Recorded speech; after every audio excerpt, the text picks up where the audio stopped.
I'll feed anybody, but I'm not for everybody. My name is Chef Derrick Green, and I find people that have turned their life's experiences into ingredients they use to feed others. We're redefining soul food. These people have turned their adversities into their advantages. This is the Sauce of Life show, and let's go. Ermias, welcome to the Sauce of Life podcast, brother. What's going on, Derek? Thank you for having me, man. No problem at all, man. Excited for this. So the Sauce of Life podcast is about people that have taken their life's experiences and turned those into ingredients that they use to feed others. It is truly a redefining of soul food. With that being said, Ermias, please introduce yourself to the world. Thank you, Derek. Before I start, I want to thank you a lot for having me on your platform. I'm really appreciative of it, and I know we've done our own collab, so thank you so much. To everyone out there, my name is Ermias Hagos. I was born in Asmara, Eritrea. Eritrea is a small country right next to Ethiopia, on the Horn of Africa, on the coast of the Red Sea. So I was born there, and I came to the United States with my mom at the young age of 3 years old, actually. My dad was here, so he helped us get our visas and our citizenships and all that good stuff. We came here. We lived in Seattle. We still live in Seattle, and it's been quite the journey. I have some younger siblings that I look after, and I will say this. I will say the initial trip to America was not easy for especially my mom, even for me as well. The first few days were pretty tough adjusting to the weather and the food. I mean, even me at 3 years old, only speaking Tigrinya, the native language, I did not adjust well to the culture initially. It was raining the day we arrived as well, so typical Seattle weather.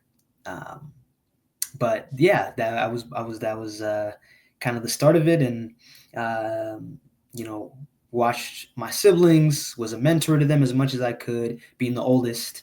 And we still live here in Seattle, and I went to Western Washington University and graduated this past June with my bachelor's degree in manufacturing engineering. And now life has been good, with both getting a solid job as well as growing the podcast. Man, Eritrea. Yes. Dude, how is that? Have you gone back? Yes, we went back several years ago. It's been a while. I was young. I was pretty young. I was 10, 11 years old. So we went back once, but it was only for a summer. Oh, okay. Do you still speak what you said? It's Tigrinya?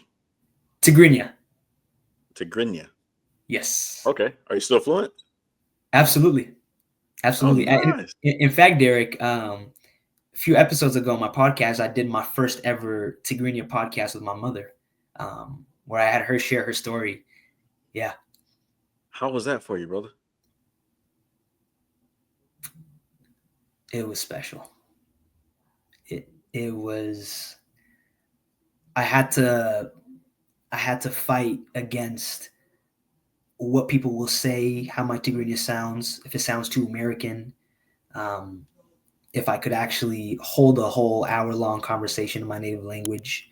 And the fact that it was my mom and I had her share her story was special because the most important person in this world for me right now is my mom.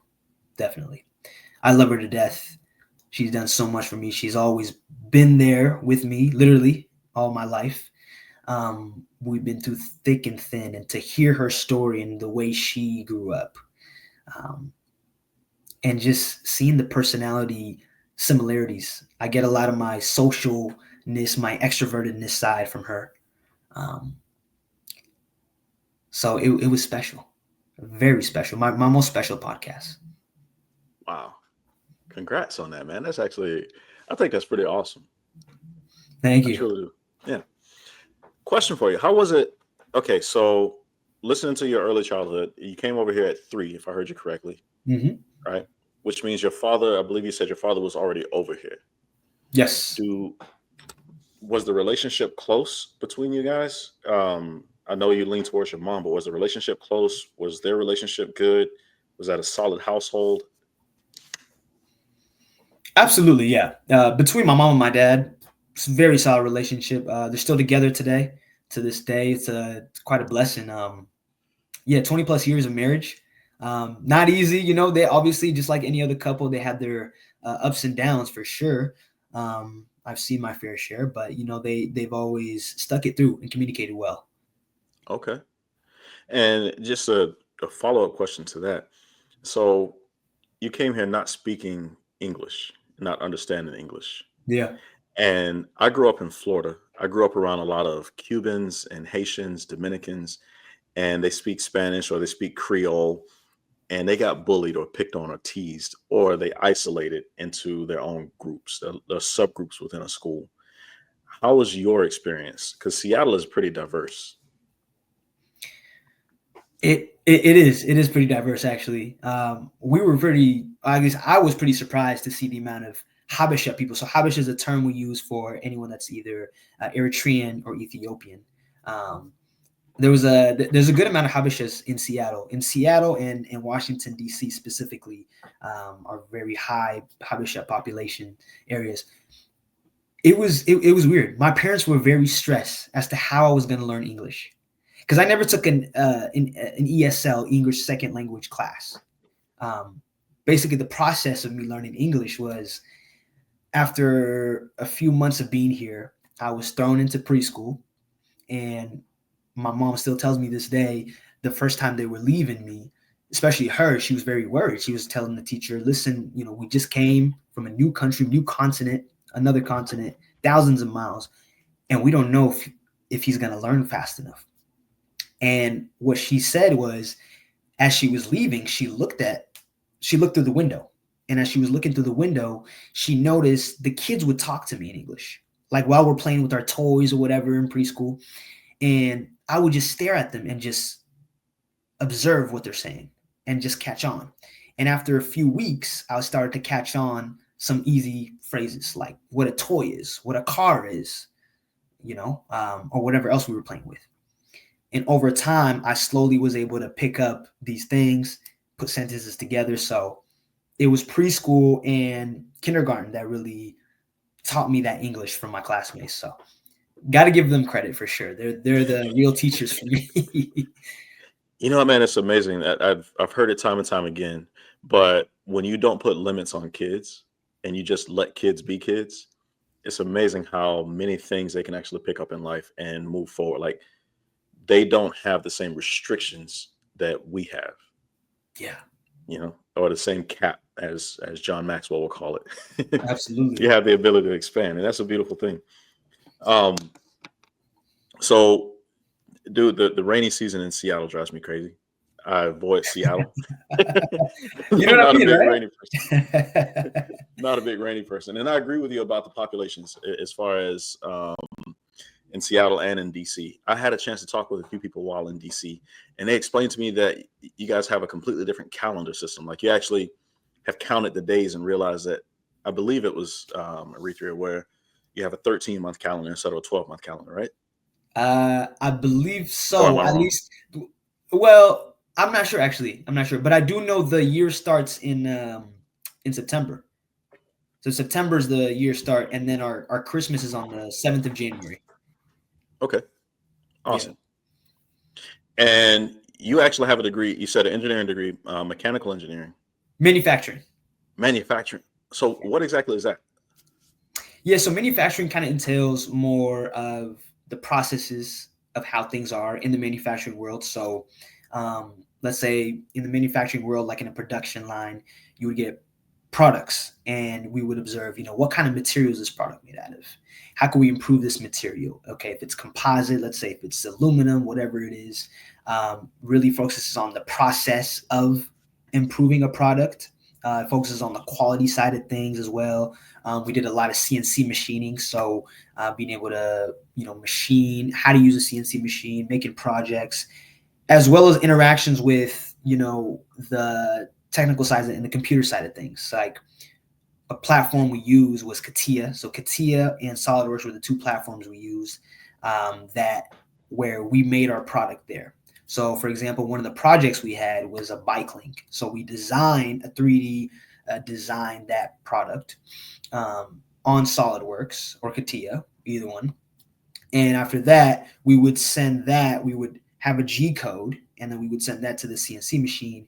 And through that, the CNC machine, we would use it and it's out of aluminum, and we would machine it to whatever the dimensions is based on the parts X, Y, and Z. So it's a lot of like processes, how to improve processes, how to improve the ergonomics of people. We went to a factory once, a chocolate factory, and this is on the quality side of things. We looked at, okay, how can we each got into groups, 3 and 4, and we mapped out a certain way that they can improve the workers ergonomically. We observed them. We said, okay, this worker seems to be straining here, but maybe we can put this here. Maybe we can put an extra ladder here, or whatever that is, to improve it. So that's kind of the broad kind of terms of what manufacturing entails. Man, that's fascinating. So I have a manufacturing facility up here in Alaska. I don't know if I told you that. No, you haven't told me. But it's a very small operation. But as you're talking, I'm like, oh, we're going to talk. Yeah. That's fascinating stuff. You also are a podcaster. Yes. Yourself. So introduce us to your podcast, brother. Oh, man. I have the podcast, the honor of doing this. My podcast is called The Black Experience. And so on The Black Experience, it's funny. I did not expect it to continue 2+ years later. I kid you not, Derrick. It started out with me being like, the year prior, I was the Black Student Union president at Western. And when I was president there, it was a very challenging year. That was probably my most challenging year outside of senior year, maybe academically, because I was doing so much. We had just gotten back from COVID, and I wanted to put myself out there. And I put too much on my plate, I realized towards the end, because I was feeling really burnt out. But I was BSU president then, and then I stepped down just because we had reestablished BSU again since COVID kind of, broke things apart a little bit. People were transferring, leaving, new people, new freshmen, and all that. I looked around and I was like, Western Washington University is a great university. I love it. It's not diverse. So I came up with a little project for myself. I was like, if a Black person were to consider Western, how would he be able to say this could be a place for me?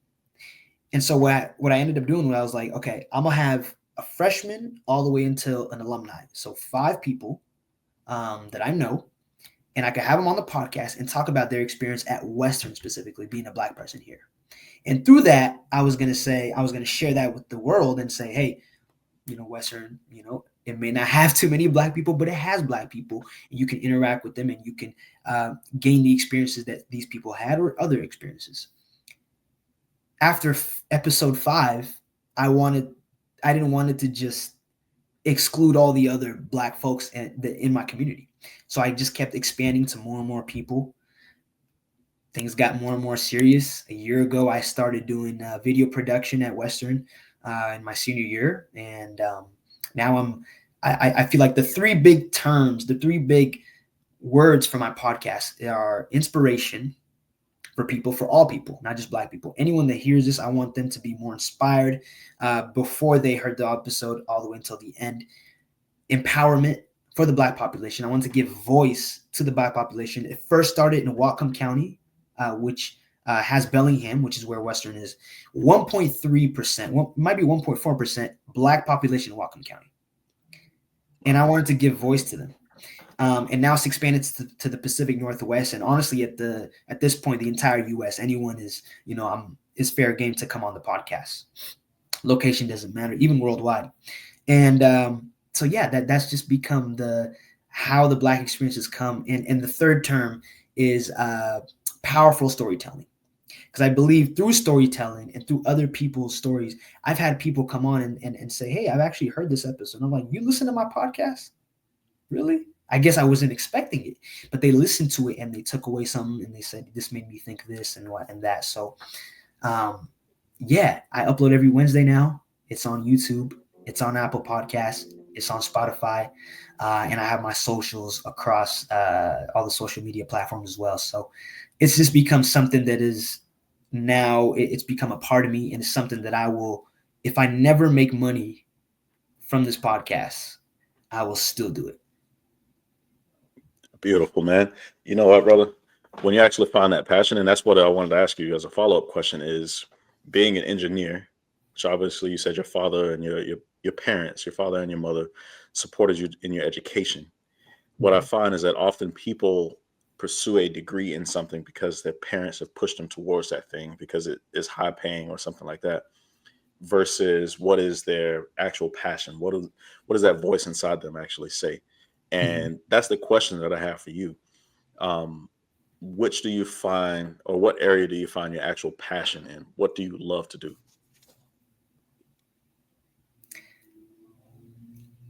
Engineering is a passion for me. Don't get me wrong, for sure. I think I fell in love with engineering when my dad, used to work in downtown, and my mother and I would walk to his work to pick him up, or to go to him and to get together, and we'd grab pizza every Friday. And as we were walking through downtown, there's a Hammerman statue, or not really a statue, but like a Hammerman thing, sculpture in downtown that I would always observe. And I was always fascinated by how it worked. The tall buildings in Eritrea, there's not a lot of tall buildings really. Commercial buildings like that, office buildings. I was mesmerized by that. The passion for engineering is there because I'm always still fascinated how things work, even in my job, how things are, how that process is done. How can we improve that process? What is the quality behind this process? How can we improve that? The podcast has become a passion, a recent passion that if I were to put it in words, it's a passion that takes less effort. Engineering took a lot out of me, for sure. It was not easy at all, but it was so worth it. The podcast just comes to me, Derrick. Like, I don't really, maybe I should start doing this a little more. I don't practice as much as maybe I do, for example, for engineering or for an exam or something like that. I'll come up with the questions, I'll craft them, whatever I got to do. And off the first take, I usually do them. Unless there's like a big mistake or a big thing that I got to cut out, whatever, I can do that. But it just comes to me. I genuinely love talking to people. And this was a weird thing because at home, I'm very reserved, meaning I guess I'm so respectful to my parents that I never thought I would have the ability to be, hosting people like this. It just wasn't, I guess, and I love my parents. I'm not blaming my parents or anything, but that's just the way, I grew up. A very, got to be respectable. You got to respect your parents for sure. And I did that, but it was, I guess in my head, it was so much, and so much of, kind of almost like a soldier, that doing something like a podcast where I'm on TV or on some platform interviewing people, strangers, it never came to mind until recent. Okay. You know what, brother? You're 24 years old, so you still have plenty of room, plenty of room to learn and grow. You'd mentioned, this Black Student Union, and your podcast is about Black excellence and elevating this community. So I'm curious to you how it feels to be called Black, because I find many Africans don't want to be called Black. They want to be called Ghanaian, or they want to be called Ugandan or Kenyan. How is that for you to come to this country and now you're just either Black or you're African American, or do you still identify otherwise? I am definitely Eritrean, but it has been a topic of discussion. A lot of people have wanted me to change the name of the podcast. I've got a lot of pushback, actually. That the most amount of pushback I've got from my podcast is not the content itself, but it's more so in the name. Especially when I dropped my mom's podcast, the Tigrinya podcast that I did in our native language. They were like, change it. Some people were saying change it to the Eritrean experience. Some people were saying brand it somewhere else, because a lot of people don't like to be called Black, but per their nationality. They're like, for example, you say Japanese or Vietnamese for the Asian populations. So they would say, why are we being called Black? Call me by wherever country I'm from. I don't take offense to the word as much because I know who I am. I am Eritrean. But the way I see it and the way I projected it when I first was starting the podcast was Black is just an umbrella to encompass, different parts of people from Africa and the Caribbean, of course. So that, and from the US, right? So that was my mentality. And I understand why people would be frustrated by it, because no one really is Black, right? Black is just a color, right? And people can't feel disrespected. And anytime if someone does want to be, referred to something else and not Black, I'm okay with that. I refer to myself as Eritrean, but whenever I'm completing a survey and they ask for my race, I click the Black/African-American. So I've gotten a lot of pushback, and I've given a lot of thought. I'll be honest, I don't plan on changing the name, but I've thought about it and how to do it. And I don't know how to pivot from it right now, but it's definitely a big thought in my mind with the podcast. I like the Black experience. It's a conversation starter. Just as we're having this conversation right now, because I'm curious. My grandmother used to tell me, she'd say, "Baby, you done lost your mind." That's the way she would say it. "Baby, you done lost your mind." And I remember saying to her, "No, Grandma, it was taken from us." And that's a distinguishing factor between people that know their heritage or know their background and people like most Black Americans that have never done a DNA test or an ancestry.com or something like that, that don't really know their heritage and where they're actually from. And it's interesting to me, brother. I was in LA, caught an Uber on the way to the airport, and it was this driver, his African driver. And he says, "Where are you from?" And I'm like, "Oh, I'm from Alaska." And he's like, "You're born in Alaska?" And I'm like, No, I'm born in Florida." And he's like, "So, oh, okay. So where you from?" And I'm like, "Florida." And for me, I'm like, "Dude, I just told you Florida." Yeah. And he's like, No. Where are you from?" And I'm looking at it and I'm like, "I don't know." And he goes, "You see this nose? You see those cheeks and the way your bones go up like this?" He's like, "Somewhere in Cameroon, around this area. Look it up." Wow. And so literally in the Uber, I was late to the airport, bro. And he's like, "Listen, if I go on the median, will you pay for the ticket if I get one?" And I was like, "Yeah." He's like, "Let's go." So he got me to the airport on time. I was like, "Thank you, bro." Great tip for him. He's good. He didn't get a ticket. But while in the car, I ordered the ancestry.com test. And dude, it came back the majority Cameroonian. Wow.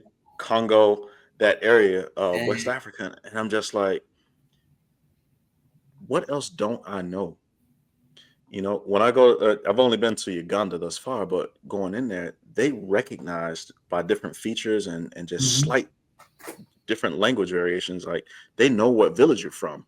Yeah. And this is why I asked that question about being categorized as Black, because it feels like if you're not a Black American, there's so much more culture that you're exposed to. Do you find that like that? Well, you've been here so long, so I'm just curious about your experience. Yeah, I would say so. To an extent though, because again, like I think my parents really helped me in that. And I say that because it wasn't just because from my, learning Tigrinya, for example, in Eritrea, but it was also when we were at home, and to this day, my parents are like, "We're gonna speak Tigrinya at home. We're gonna speak Tigrinya. We're gonna eat injera. We're gonna eat, the Eritrean culture will be at home. When you're outside of home, you can speak, English or whatever you got to do. But when we're in home, we're going to make sure we're going to let y'all know that we're Eritrean. So I think because of that, I was able to, keep the Eritrean culture for the most part. In terms of, a lot of people have doubts, Derrick, of like, what are they going to do with my DNA? And I think that's a big, issue for a lot of people, Black folks too, where they're like, I probably would want to know, where I actually come from, based on my nose and features, whatever. But, what are they going to do with my DNA and stuff? So it's pretty sad, I guess, to hear that. But, I respect everyone's opinion. I do wish, though, that we all did know who we are and where we were from. Because all Black folks, we are from Africa. And I was actually I was at an MLK event on last Sunday. And as soon as I walk in the room, I was looking to meet some other folks that I was going to partner with. And immediately, one of the guys was like, Eritrean? Ethiopian? And I was like, yeah, Eritrean. How'd you know? He's like, nose, eyes, forehead, everything. He just knew. Yeah. Man, that's, one of the things that I loved about being in Uganda, even in the airport, bro, I feel like I saw every facial feature I'd ever experienced in my life. Really? And they were all Black.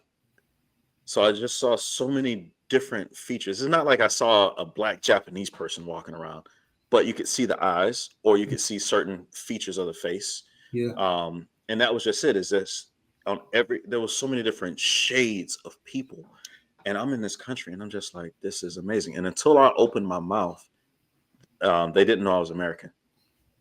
But once I opened my mouth, it was a different story. Then, then it became a different story. But I've always been curious about that, and I appreciate you being open to having this conversation. You're actually the first true African guest that I've had on here, but these have been some lifelong curiosities that I've had, because I wonder at some point, just way some cultures choose to stay within their culture, right? Not pointing fingers at anybody, but some cultures are very protective of, you marry within this culture, you stay within this culture because you need to protect your lineage and that type of stuff. Absolutely. And that can apply to different races all across. In doing that, it would seem that eventually what we call Black would kind of fade out, because you're just constantly going within your culture and staying within your culture, whereby, you talk about in America what language Black folks speak, and it's like we've been giving Ebonics. Yeah. This is, hip hop. Whereas other cultures know the songs that they sang, the dances, the foods, like you're talking about. Just the fact that you get this big plate of food, this big platter, and the way that you guys scoop and dip and eat and different things like sauce this. And everything. Yeah. See, I love Eritrean food, by the way. I've had it in Israel. Oh yeah, you can handle the spice then. I can handle spice. Okay. Yeah. It's not my first go-to, but I can handle spice. But it's beautiful observing cultures, and brother, I have to tell you that it's beautiful to see somebody come over here and decide that they're not going to be limited by anything. You came over here not speaking English, and your parents decided for you initially that that's not going to be a hindrance to your growth. And then at some point you had to make that decision because you wanted to play with the toys, or you wanted to hang with the kids. Yeah. And you had to put that effort in, or that work in. How has this been for you? Because after elementary, you've progressed through school. At what point did you become proficient in English? And did you feel that you were accepted, or did you feel outside? I felt accepted, thankfully, very quickly. I would say English proficiency came maybe like third grade, maybe even second grade. Pretty quickly, yeah. Just because I was so young, picking up the language was very easy when I'm young. I think, I've never, I never had the problem, or it's not really a problem. It's just society sometimes makes it a problem of the accent, and people making fun of people's accent. I never really had an accent. Some people have heard an accent in my English. Maybe it does exist. I haven't really heard it, but maybe this might be a slight bit, but not a big enough where it was very noticeable. And I've seen many of my friends that have accents get made fun of. So I've seen that, but I think, I never wanted to limit myself. And I think partly that comes from just the immigration mindset that my parents have and so many immigrants have, where it's like, we didn't travel thousands of miles for you to just be average, right? Like, you got to learn English. And I think what I love about my community, and I'm sure other communities do this too, is where there is no way, we make a way. Like, because we have a motivation, because I guess people have seen how bad the situation can get back home. They're like, when we come to the United States of America, yes, it's not a perfect country at all, but man, oh man, is it better than back home? And does it have way more opportunities? So therefore, I will learn English. I will, do whatever work I got to do, whatever work I can find. I'll go to school. I'll do all these things. I'll send money back home. I think it's that gratitude that that people have, coming from Eritrea, and I'm sure other places too. And so because of that, I just carry that with me. And again, Derrick, like I was saying, I think if you met my mom, if you would have met my mom, if you ever do, you can see the resemblance, not even just the way we look, part of my dad too, but personality wise, my mother is always hungry to learn more, to do more, to just be more, and to just take hold of life. And I think as I'm getting older, I've slowly realized that I've gotten her traits so much. And because of that, that's really carried me. And I think, I've dealt with, especially early on, I dealt with a lot of, although I didn't have an accent, I did deal with a lot of acceptance into just being a cool kid. I've been bullied before, in the past. I wouldn't say this, but I have no shame in it now. I've been bullied before, in middle school, especially, and elementary. Not because of my accent, but because the cool kids thought I wasn't cool enough. But I was also not one of the nerds, whatever. I was kind of like in the middle between everyone. So therefore, I was never really fully accepted. So I did have some trouble there, but yeah. I was a nerd too, brother. Well, you weren't a nerd. I was. I was a nerd. I was the geeky one. I've Yeah. been literally reading encyclopedias probably since I was 4 or 5 years old. One of those highly gifted kids that just learns how to pick up things very early on. And I understand what it means to be bullied. That's actually one of the adverse childhood experiences you and I had been talking about before, but we didn't talk about bullying. But that's one of the adverse childhood experiences that can have an impact on your life later on. How was that experience for you?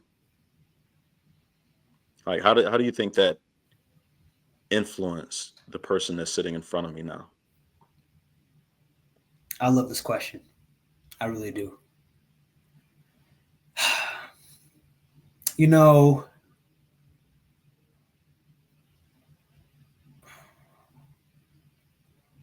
there was always a part of me that I never wanted to physically get back at people.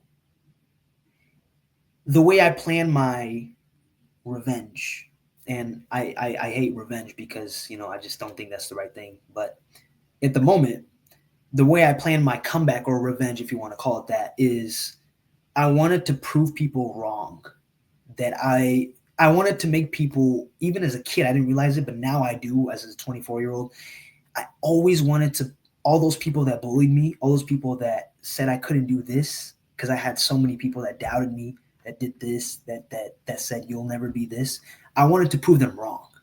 And I wanted them to kind of beg and come back to me and be like, wow. I wanted that response. It was a lot of hurt. A lot of hurt. And even in family too, there was a lot of hurt. Because it was in the house as well as outside the house where I was very limited. I was very limited to, I was just doing school.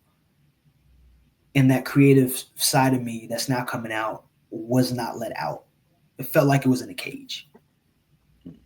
I've actually never said this to anyone too, so but I'm so happy to say it. And because of that, it was a lot of pent up anger and frustration that would come out in bursts sometimes, and it was a lot of pain, and I felt worthless. Thankfully, I've never thought of any serious trying to do any serious harm to myself because I believe in God, and I think God for sure helped me get through those moments to get to this point. But it was when COVID hit, I made the decision that, you know what? We don't know what life's going to throw at us. And you know what? There was two things that I did. Number one, I wanted to, all the people that were going to embark on the journey that I'm in, I wanted to inspire them that they can get through bullying, that they can get through whatever, self-esteem, self-image issues. And number two, I think something that always motivates me to this day, I get emotional about, is I think back to my grandparents. I lost my last grandparent actually back in November of last year, old age. But I think back to the people in my family that have died. And when I think back to them and what they've done, I'm like, I have to continue the journey. Because if I stop, they wouldn't be happy. So, yeah, that's what I would say. Brother, that's such a profound and deep. That actually resonates very deeply with me as well. That need to please the ancestors, to please the elders, to not squander the opportunity that you've been given. Yes. Yep. You And said it I best. heard you say that. I heard you say that, and that's truly that touched me there. My grandmother was the last class of kids in Georgetown, South Carolina, that endured segregation. Desegregation was implemented in her school after she Wow. um, left the school. So you can imagine the types of traumas that she endured. But your grandparents were in Eritrea, right? Mm-hmm. I'm not a historian, so I'm not sure if that's been mostly a peaceful country or if that's been caught up in conflicts or anything like that, or even if that even had an influence on you. But what I do hear you saying is about the bullying and being here. And what I appreciate, first of all, is your honesty and vulnerability in sharing that story. And I appreciate that you haven't shared that before, but you're able to be open about it. So thank you for that. Mm-hmm. Because there's somebody that's going to watch this that was also bullied, and they're trying to understand how to get through the feelings that they have. Some people lash out in violent ways. Some people actually lash out by turning inward, Mm-hmm. becoming that introverted person. So anyway, your response to it was natural. Whatever your response to bullying is natural. And as Mm-hmm. I'm releasing this book about the pocket aces, that's one of the things that I want people to understand is like people react to being bullied in various ways, and you get bullied in different ways. I, for instance, forgot to put on deodorant, Hmm. and we played football that day or something, and I got musty, and this kid named Steve, man, he brought a whole freaking box of deodorant, and he looked like MLK walking down the hallway of the school with all these people walking behind him, like they're coming across the George Pettis Bridge, Yeah. and they did this whole big presentation to me in the hallway, and for the rest of middle school, I got picked on because of that. But it caused me, in some instances, to become a bully and to lash out, and it caused me to want to harm people. It really did. I'm proud of you that you didn't, but I did. Yeah. Yeah. So anyway, That's a Anyway, wild story. what is, I find as a podcaster and as a mentor and a coach, I'm constantly asking questions. What is a question that you've always wanted somebody to ask you or that you've always wanted to answer? I gotta stop to think about this one.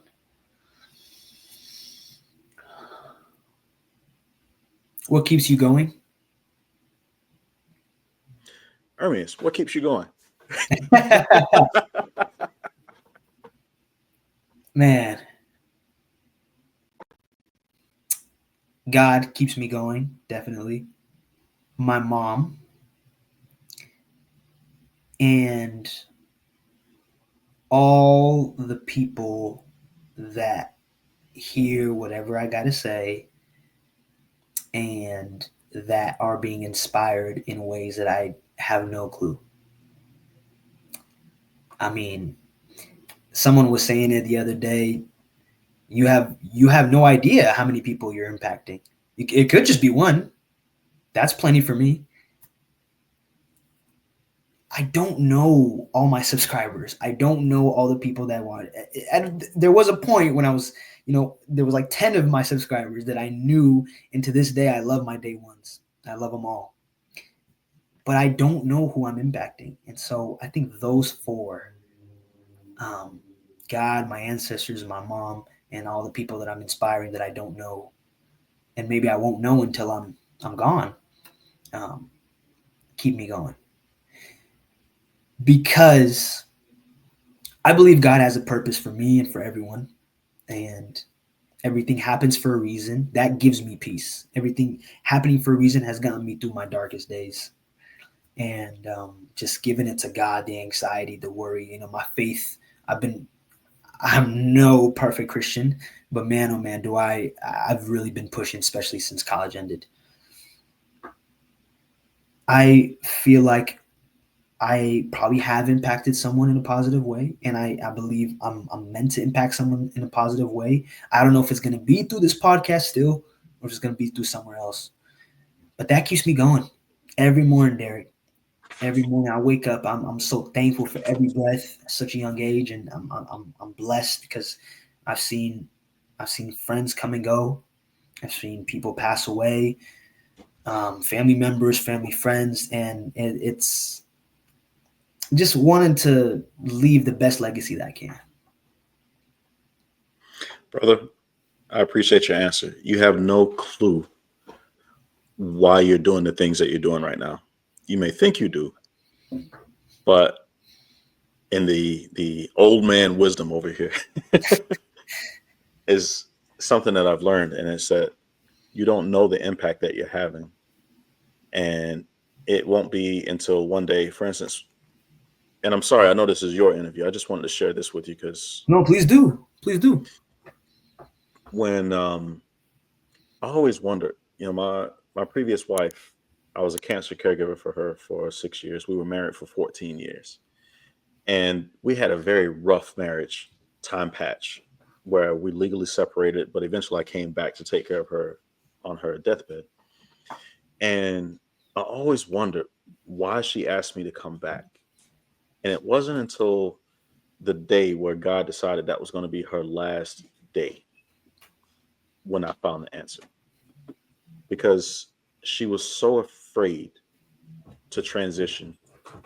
And I climbed in bed with her and I held her wrist and I just started repeating our wedding vows and singing this song called Come What May from Moulin Rouge. That was our song.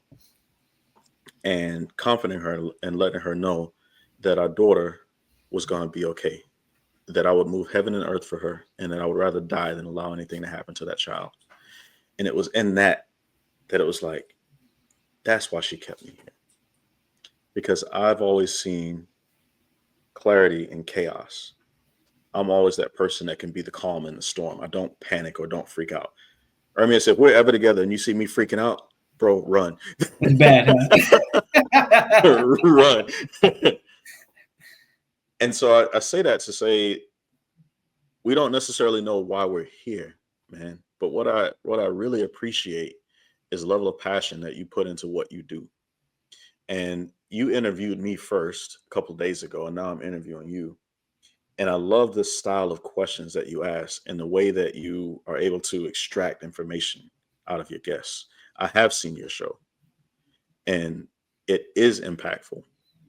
And because of some of the guests that you've had on there, it's particularly one of them that I know very deeply, and I talked with him again today.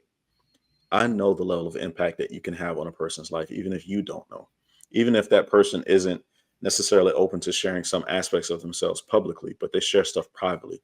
And I'm telling you that you have a gift that you can pull tears out of grown men and change trajectories because you can spark thoughts. So I just want to, this is highly unusual. You're the first person that I've done this with, but I just want to encourage you, man. I feel like I've talked more in your interview, or at least as much as you do, and I don't usually do that.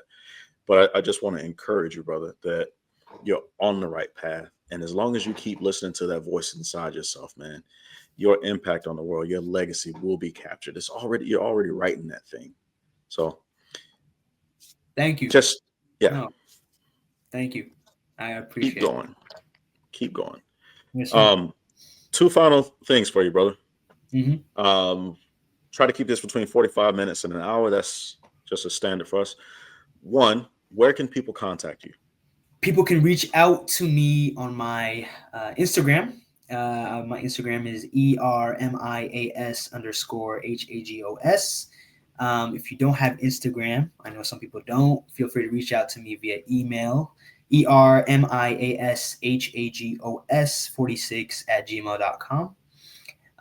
You can also find my podcast on Instagram, TBE.